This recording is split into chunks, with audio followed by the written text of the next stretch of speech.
Hi, welcome everyone. I'm here with Duncan Lee from AIA, and we're chatting about a lot of things in regard to sustainable finance and green finance, et cetera.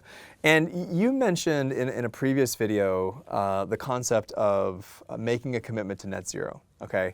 As someone who is not, I guess, professionally in the space, I hear that term a lot. I have a general concept of what that means, but in terms of your role and AIA specifically, what does a net zero commitment entail? Thank you for the question, David. For us as a company, and we committed to achieve net zero greenhouse gas emissions by 2050, that means on the investment side, which I'm part of, decarbonizing our portfolios to meet targets that we set, and also on the operations side, where my group sustainability colleagues look after AIA's own operations, so the electricity that we consume from our buildings, air travel, to reduce those emissions as well. So when we made the net zero commitment in December 2021, we also aligned ourselves to the Science-Based Targets Initiative, SBTI, methodology.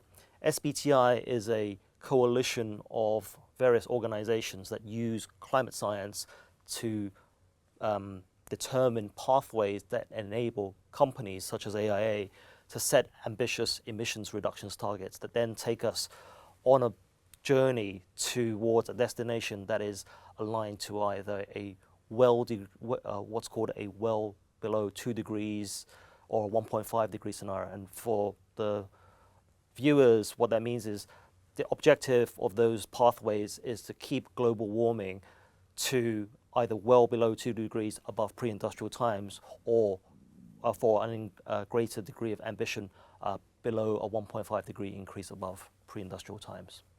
I mean, to be frank, that sounds incredibly challenging. So again, on its face, a lot of talk, a lot of rhetoric, but I think behind the scenes, that has to mean very significant changes in terms of not only the work that your team and other teams within AIA do, but also just in terms of, I can't imagine how much work is required in terms of educating various stakeholders internally and externally about the need for this, why it's required. I mean, just the investment alone, it must be so substantial. I'm just curious if you can walk us through a little bit about that and how you frame it in terms of the various kind of layers of people or stakeholders that you have to kind of work through or educate in order to make this happen. Sure, thank you.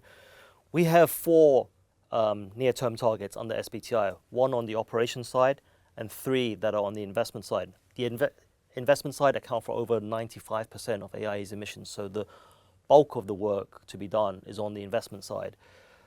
And because we're very conscious of the fact that having made a commitment, we have to follow through our actions, disclose our progress, and we're very conscious that people may say, you made this commitment and it's just talk.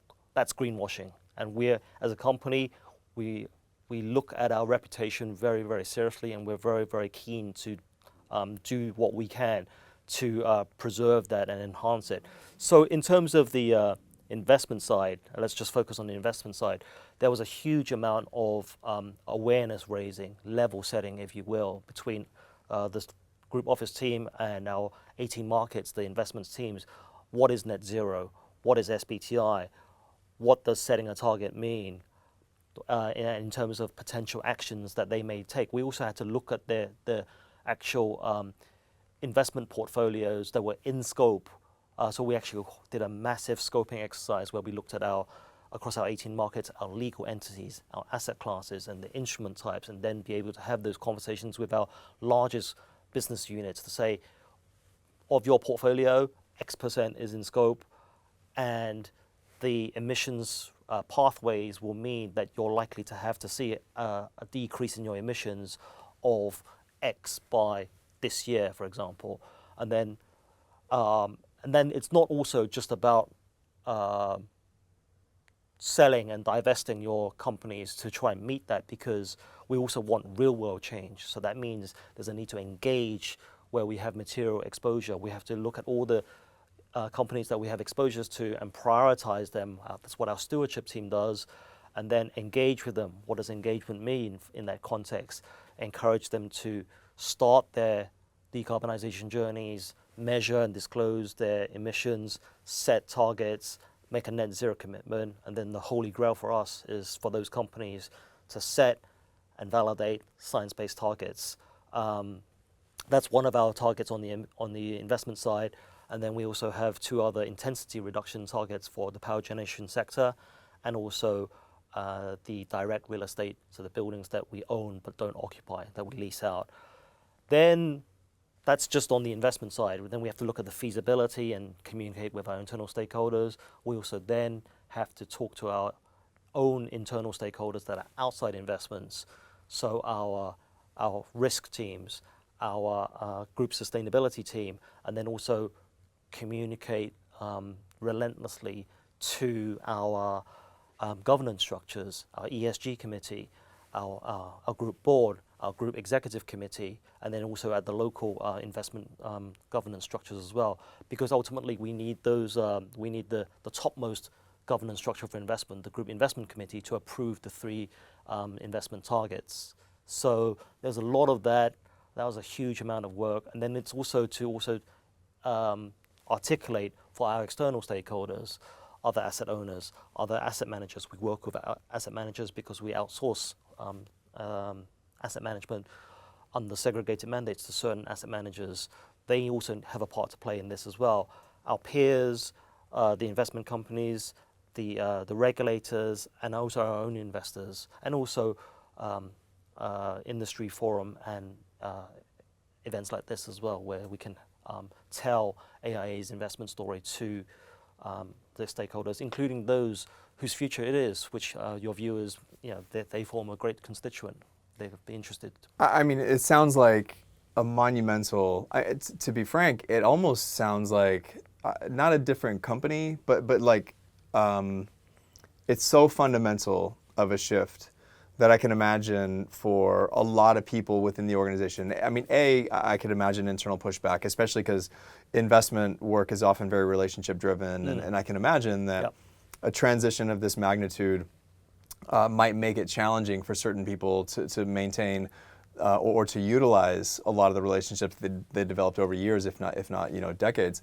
So I could see how challenging that must be. Again, even from an external perspective, I know what we teach in business school, and often traditional elements of finance and economics don't exactly line up with what you described.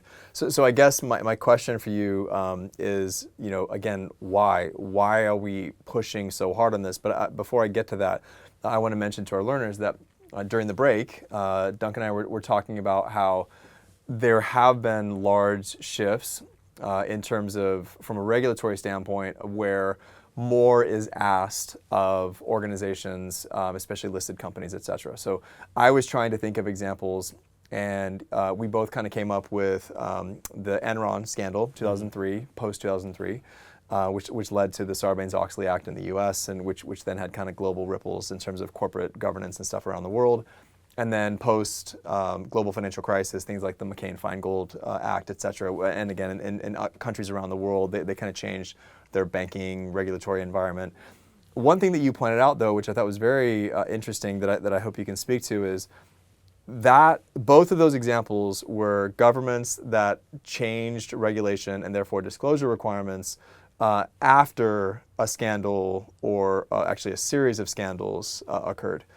In this particular instance, all of that work, all those changes you described are actually happening before most governments have mandated this type of disclosure or changes, or I mean, certainly divestiture. It's completely legal to invest in a tobacco company, for example. So I find the post-crisis regulatory mandates to be different from a pre-crisis voluntary commitment. And I'm just curious if you can speak, from an AIA perspective or just in general, why are companies doing this? Companies, I would say, are doing this because they're taking a forward-looking basis in terms of future risk. It's good risk management. It's thinking about, in the context of net zero and climate change, what are the potential effects on society, humans, animals, and the planet if we collectively are not able to keep global warming below 2 degrees above pre-industrial times. And then looking at the ramifications of that, and you're also seeing more and more increasingly these adverse weather events. You're seeing the Hurricane Helene in the US, and you've seen wildfires in Australia and different parts of the world, even Hong Kong here. We've seen more and more severe weather events as well. So people will need to cope with that or get displaced with that, and also if other parts of the world may be actually sinking due to rising sea levels, that also has implications as well. So it's to generate and try and mitigate that kind of risk, that there's this collective action. And the regulators are increasingly putting out legislation and requirements, whether it's disclosure or the need to take proactive steps to mitigate that, precisely because everyone is seeing what the future can hold if no one does anything about it. That's super interesting. Unfortunately necessary, but again, as someone who teaches business ethics and has been teaching for the past 15 years, I think it's, I don't use this lightly, like kind of inspiring to think that around the world, we have organizations that, rightfully so, sometimes have been criticized for maybe aggressively pursuing profit, et cetera, but now are, again, voluntarily deciding this is the right thing to do. Now, again, there's risk mitigation aspects of it. There's long-term kind of business sustainability aspects of it. But the reality is, I think it's starting to sink in that this is, it's just a necessity, right? If AIA is going to exist, we have to have, people to buy life insurance. Yep. And so, this is part of the strategy going forward. Okay, so last thing on this line of thing. I know from an investment standpoint, we've primarily spoken about the E in ESG in terms of environmental sustainability. I'm just curious, in terms of your team, when you look at the S or G, and specifically the S, what are some aspects or elements of investment strategy or things that you guys take into consideration? We look at predominantly the G, because we actually take the view that good governance underpins all good corporate behavior. And if you referenced Enron and other corporate failures, scandals, they've been, a common theme is poor governance, poor oversight. So we look at that, but governance also translates into climate action for E. For S as well, we have, and some of the things we've looked at on the S side, we've done, every year we do a thematic engagement where we go and speak to around about 1,000 companies, and to look at certain themes and to better understand what their policies and practices are and what they're doing about it. And so we've looked at labor standards, for example, and also most recently we've done a thematic engagement on supply chain management and whether there are any implications for, it's not quite human rights, but human rights came into it a little bit as well. So we do that because we learn more about our investee companies. It also gives our research analysts and our stewardship team more material to go and engage those companies, to try and hopefully encourage those companies to either adopt international standards or regional standards, or to reinforce the resilience of their business models, and to take steps to operate better, and recognizing that companies operate with a social license, which is beyond just the shareholder. And so if you subscribe to that, then you shouldn't just be focused on your shareholders, and you should be also aware of the implications of what your company says or does, or sometimes what your company doesn't say or doesn't do. Okay, thank you so much. Yeah, I really appreciate Duncan's time today and an opportunity to discuss ESG investment within AIA, but then more broadly. So thank you so much for your time. Thank you.